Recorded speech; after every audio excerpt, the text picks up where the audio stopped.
ഓരോ പ്രദേശത്തിൻ്റെയും വൈവിധ്യമനുസരിച്ച് അവിടുത്തെ ആവശ്യകതക്കനുസരിച്ചുള്ള നടപടികളാണ് ഓരോ സ്ഥാപനവും സ്വീകരിച്ചിട്ടുള്ളത്.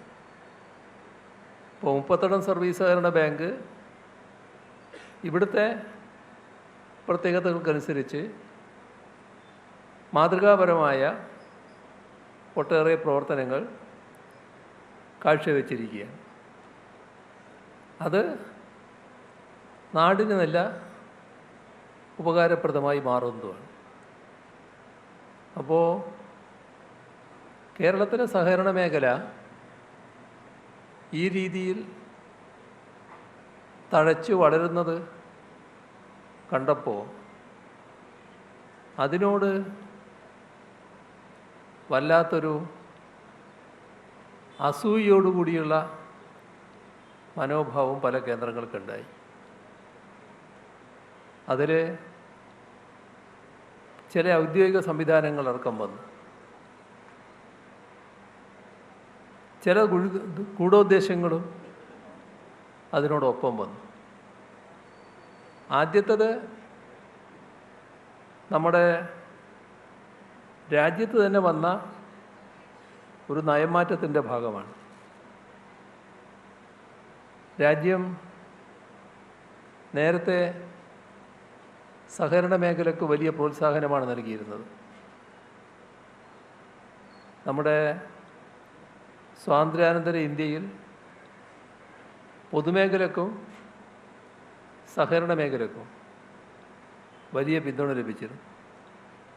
ആ പിന്തുണ ദശാബ്ദങ്ങളായി തുടർന്നു വന്നു.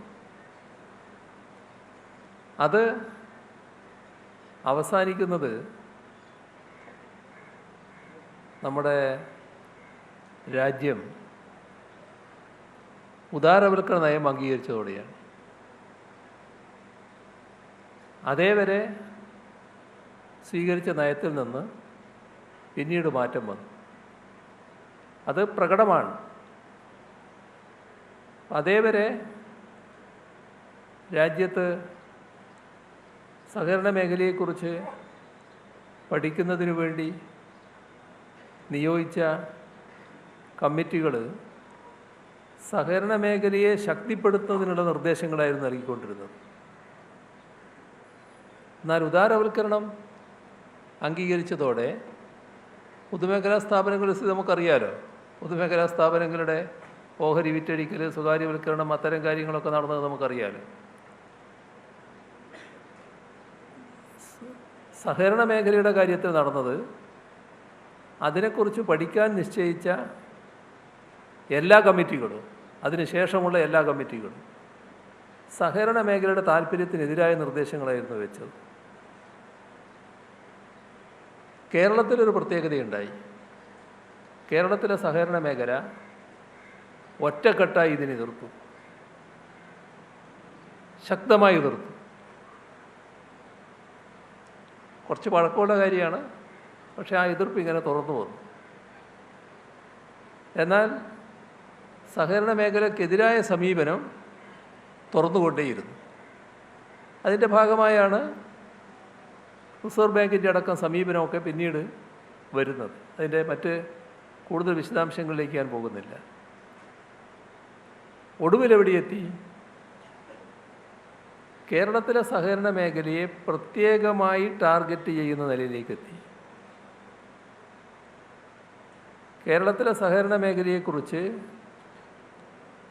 അങ്ങേയറ്റം വസ്തുതാവിരുദ്ധമായ കാര്യങ്ങൾ പ്രചരിപ്പിക്കാൻ വരെ ചില ഔദ്യോഗിക സ്ഥാനത്തിരിക്കുന്നവർ തയ്യാറായി. ഇപ്പോൾ നോട്ട് നിരോധന കാലം ആലോചിച്ച് നോക്കൂ. നോട്ട് നിരോധന കാലത്ത് കേരളത്തിലെ സഹകരണ സ്ഥാപനങ്ങളെക്കുറിച്ച് അപവാദം പ്രചരിപ്പിക്കാൻ ചില രംഗത്ത് വന്നു.